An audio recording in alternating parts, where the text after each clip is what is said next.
Bismillahirrahmanirrahim. Assalamualaikum warahmatullahi ta'ala wabarakatuh. Perkenalkan, nama saya Mat Soleh, NIM saya 227064518006. Di sini saya akan mempresentasikan terkait ujian akhir semester untuk mata kuliah Metodologi Penelitian RK01. Dosen penguji saya Bapak Dr. Agung Triayudi, Eskom Mkom, yang mana pada saat ujian akhir semester ini saya disuruh mempresentasikan terkait proposal yang saya ajukan, yaitu saya mengambil judul Sistem Database Terdistribusi Data Drawing Produk Otomotif menggunakan Algoritma Priority Scheduling. Oke, untuk deskripsi abstrak jurnal, tren fenomena sistem informasi berdasarkan perkembangan pesat dalam dunia industri otomotif telah mendorong peningkatan kompleksitas dalam pengolahan data teknis seperti data drawing produk, baik untuk komponen maupun perakitan. Pengolahan efisiensi data ini menjadi kritis dalam memastikan kelancaran proses produksi, kolaborasi antar tim, dan perbaikan produk secara berkala itu pastinya. Terus masalah yang sering terjadi yaitu masalah keterlambatan akses data antar cabang yang sering terjadi sehingga mengakibatkan data yang dibutuhkan mengalami keterlambatan.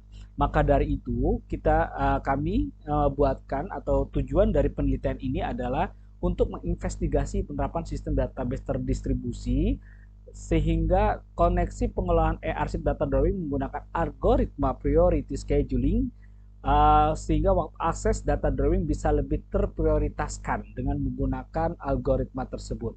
Metode yang saya gunakan yaitu menggunakan tabel temporary dan tabel prioritas atau priority, merupakan teknik untuk mengoptimalkan waktu proses replikasi dan prioritas data serta penggunaan algoritma priority untuk mempercepat proses prioritas pada distribusi data. Hasil dari analisis kami berdasarkan analisa perbandingan waktu normal maupun menggunakan algoritma priority scheduling, terlihat adanya perbedaan waktu antara algoritma priority bisa memprioritaskan data yang lebih dibutuhkan ketimbang dengan menggunakan waktu normal seperti itu. Nah, di sini saya membuat analisis ini berdasarkan referensi-referensi yang mana saya dapatkan terkait priority scheduling merupakan algoritma menjadwalkan yang mendahulukan proses yang memiliki prioritas tertinggi. Setiap proses memiliki prioritas masing-masing.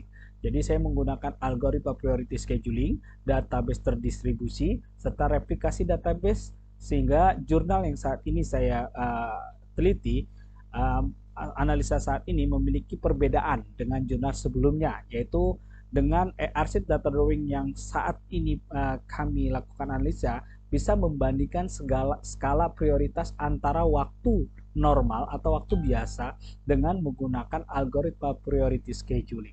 Oke, nah ini adalah tahapan-tahapan yang kami lakukan pada saat penelitian. Yang pertama kita mulai, lalu input data arsip drawing dan data petugas serta data lokasi dan data kategori. Lalu yang ketiga menentukan prioritas dari masing-masing data.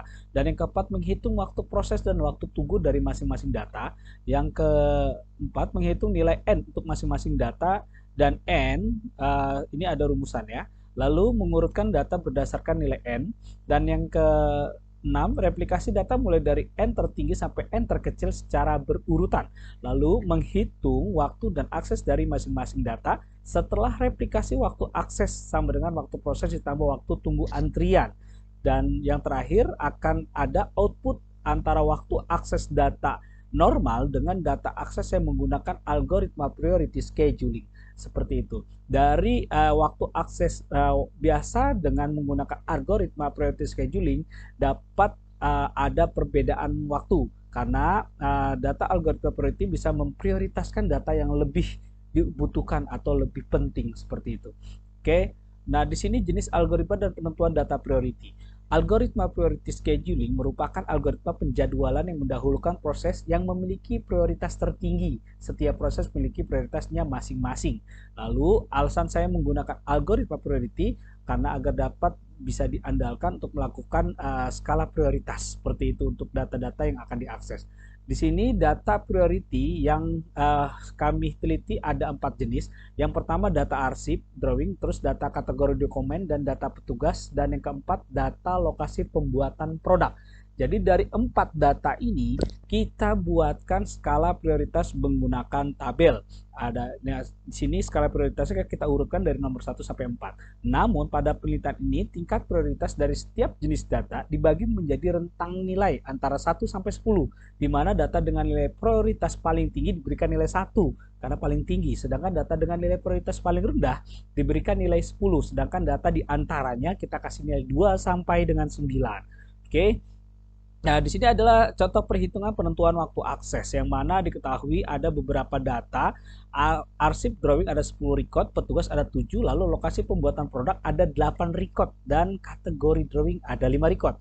Dari masing-masing data tersebut kita jadikan satu record adalah satu time. Maka dari itu waktu proses arsip drawing 10 record menjadi 10 time. Jadi perhitungannya waktu proses untuk arsip data drawing 10 time atau waktu tunggunya 0 time karena dia tidak ada yang ditunggu lagi, sehingga waktu aksesnya dia hanya membutuhkan waktu 10 time.